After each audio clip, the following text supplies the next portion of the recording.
Hey guys, Steven here today, and I wanted to talk to you about the idea of pacing your energy. Now, the reason why I felt it was really important to mention and to throw into the Cultivating Your Life Force series was because too often I see people mismanaging their energy and life force and essentially doing things that inevitably ends up in them burning out. So the reason why I am essentially naked or shirtless in my bathroom, here in my bathroom, is because I wanted to show you this idea in action. So one thing I noticed is that whenever we are not in control of our life force, which is essentially actively processed and managed by our breathing and the way we inhale energy or oxygen and exhale it out.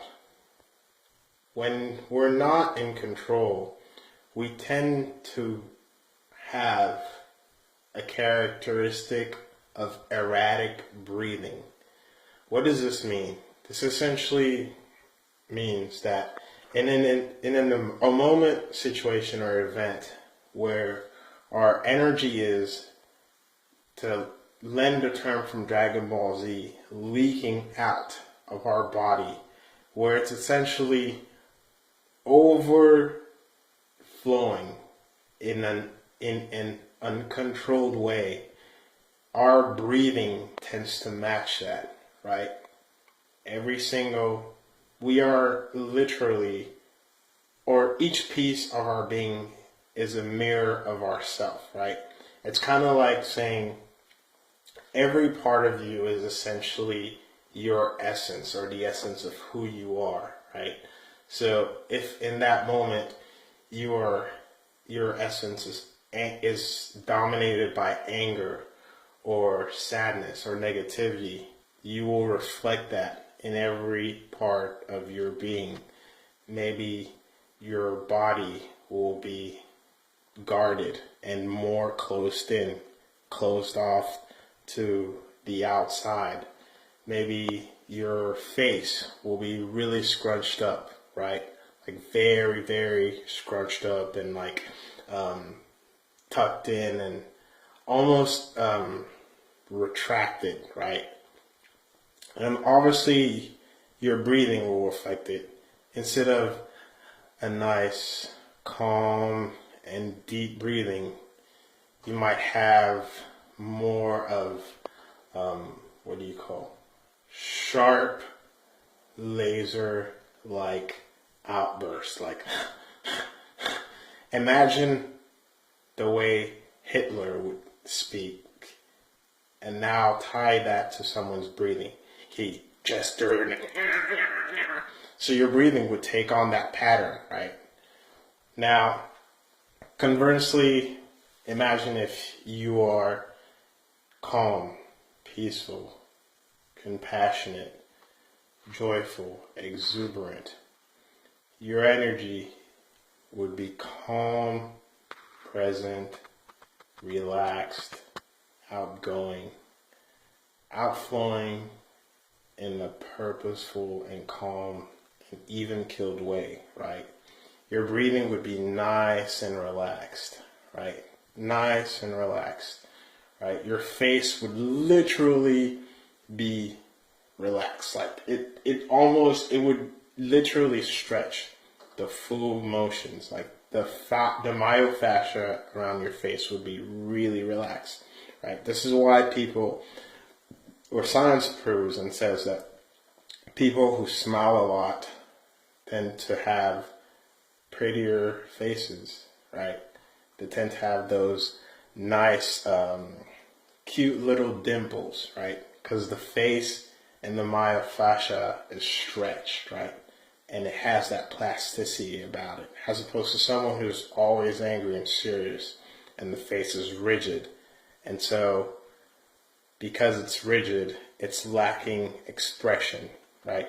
That full range of emotion, right?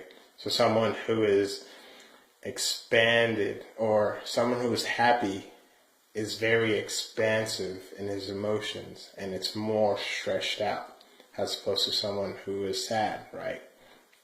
So every being or every part of your body essentially mirrors the essence or the temperament or the state of mind that you're in, right? So now what I wanted to tie this in is in situations where you're actively engaged, right? Now, the reason why I primarily wanted to do this with my shirt off is to show you the example or how stress impacts and influences on your body, right? So, me, whenever I, as I mentioned, or if you've been following me, I am currently on a cutting regimen. What this means is I'm doing everything in my power to burn fat, right? Not lose weight, because losing weight doesn't really matter. Like, the scales can go up and down, but what really matters is body composition. So I'm trying to burn as much fat as possible and get down to 10%, if not less, body fat, right? And this is week 10, and the first 8 weeks, right? What I would do is, on top of my cardio 4 times a week, which is on the same days that I'd work out, I would also, so for cardio, every day I wake up and I go running about 3 miles. And then those first weeks, what I would do is I'd do this ab portion or this ab routine that I came up with, right? And then later on, when I'd work out, I'd do more abs, right? And every single day, there was this portion in my ab workouts on the second workout. So when I go later on to the gym and work out, the ab portion that always really got me worried was the hanging raises, right?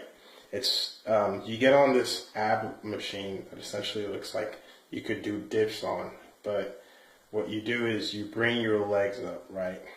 And you bring it straight forward, and then you bring it to the left, and you bring it to the right.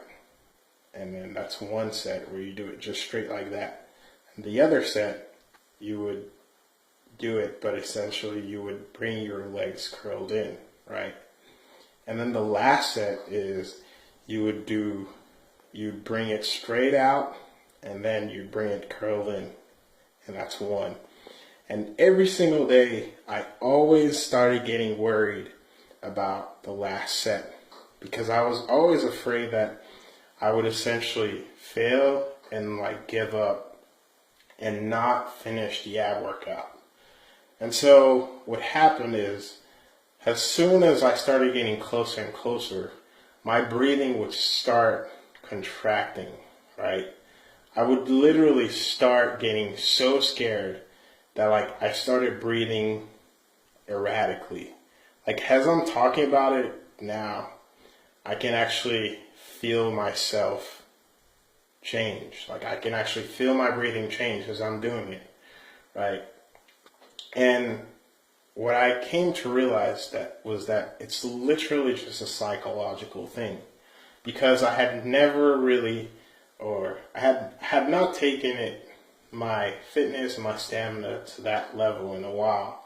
And so I was always worried that maybe I would not live up to my expectations and my standards for myself.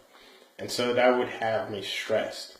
And so because I was thinking about how I might fail, my behavior, my body language, and my nervous system would reflect that. So I literally started changing my physiology simply by imagining a potential failure, right? Every single day. And then it didn't stop until it actually came to my attention that, wait, Steven, snap out of it. This is a psychological thing. It's not real. So then what I had to do, as I was about to start that third set, I would take one deep breath, right? And essentially recenter myself, right? Kind of just bring myself back to baseline. Breathing evenly, slowly, and deeply, right? And by doing that, I was literally priming myself to realize and see that this event that I was making to be such a big deal in my head really wasn't that big of a deal at all, right? And it made me realize that, holy shit, this is what energy pacing and energy management is all about. Because it's not just about understanding that maybe say you're in like a performance event and you're in it for 2 or 3 or 4 hours. And so what you should do is essentially try to find a pace, a work, to tie back to the moving at your cadence video, to find a rate of movement per second at which you can feel comfortable moving forward while not at the same time challenging yourself and not moving so slowly, while simultaneously also not going too fast and burning yourself out, right? So it's all about that pace and that speed and the speed at which you're moving, right? So not only was it about that, but it's also about realizing that sometimes you just have to bring yourself back to focus, right? It's like our minds, right? And our train of thoughts. Like there are moments when they're super on, super laser sharp, laser focused on a specific goal and mission. But then what happens is they just get detract, right? Maybe we get distracted or something happens, a crisis, and all of a sudden we feel like we need to shift our whole awareness and being onto that, right? But the key and what I realized was it's all about just coming back to zero, coming back to the middle, coming back to baseline, coming back to balance, and understanding that no matter how stressful, difficult, challenging, intense that moment, that situation, that event, that stimulus is, it really isn't that big of a deal.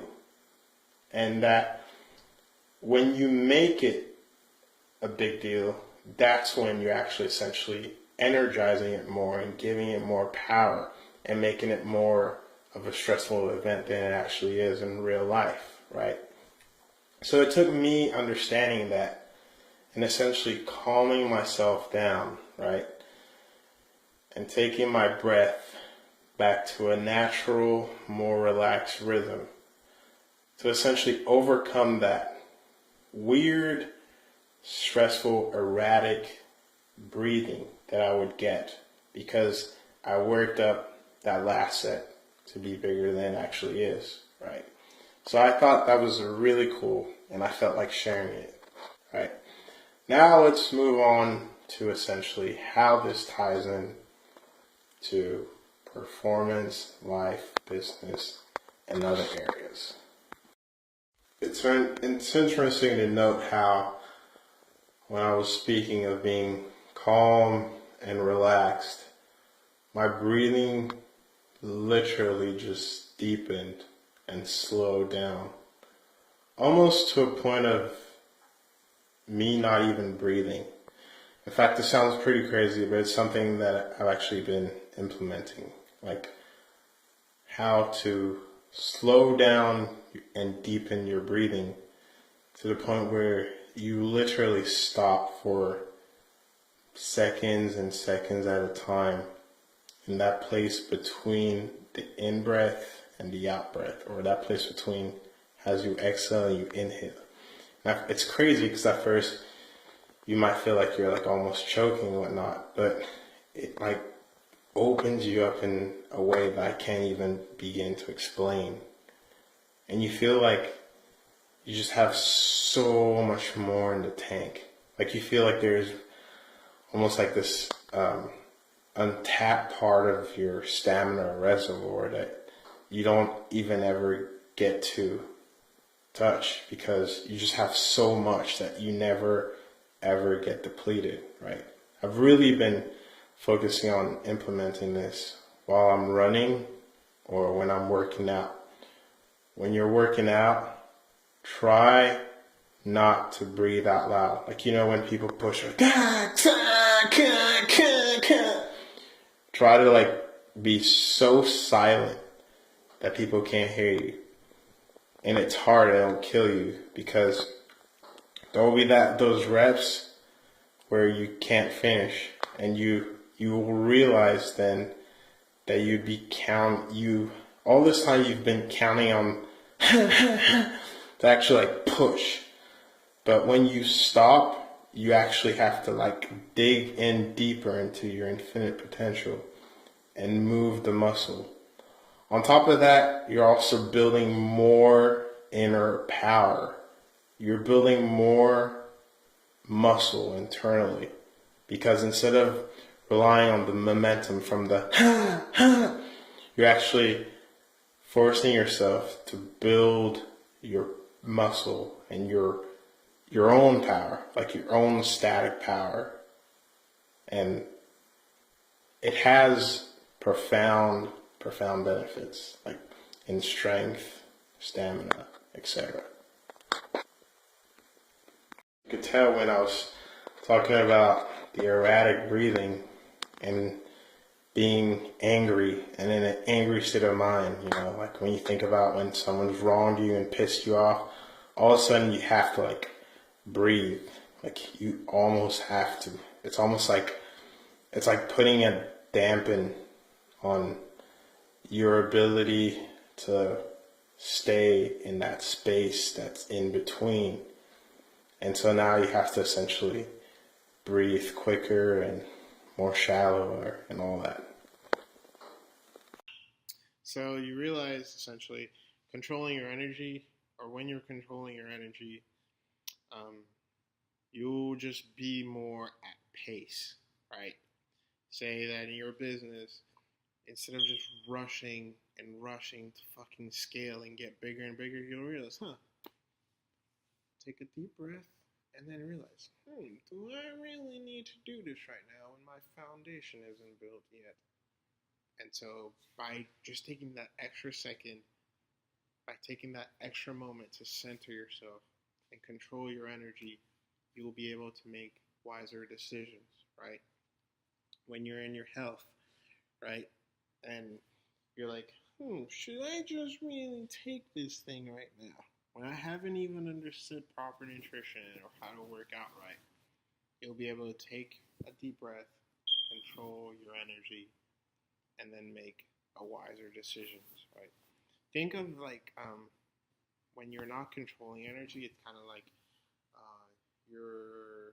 it's like if you're a life force, your energy is like having a seizure. It's like that all over the place, just out of control, like a storm, right? There's this beautiful show right now I'm watching called It's the Iron Fist. It's by a comic book hero. But like there's this thing that they always do where he's like, and he just brings it in, and it's so perfect because it really illustrates what I'm talking about. You don't have to like make it as overt as that, but if you can essentially physiologically or mentally think of how he's doing that mentally and produce the same effect for yourself, you'll get what I mean by centering.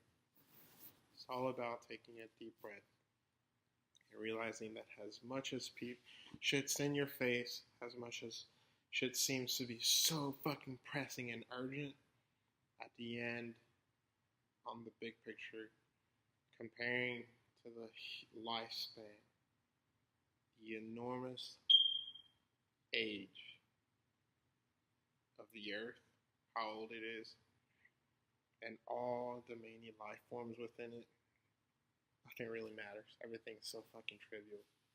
Even the shit, problems that you think are so fucking bad. Just remember, stay on point with your energy.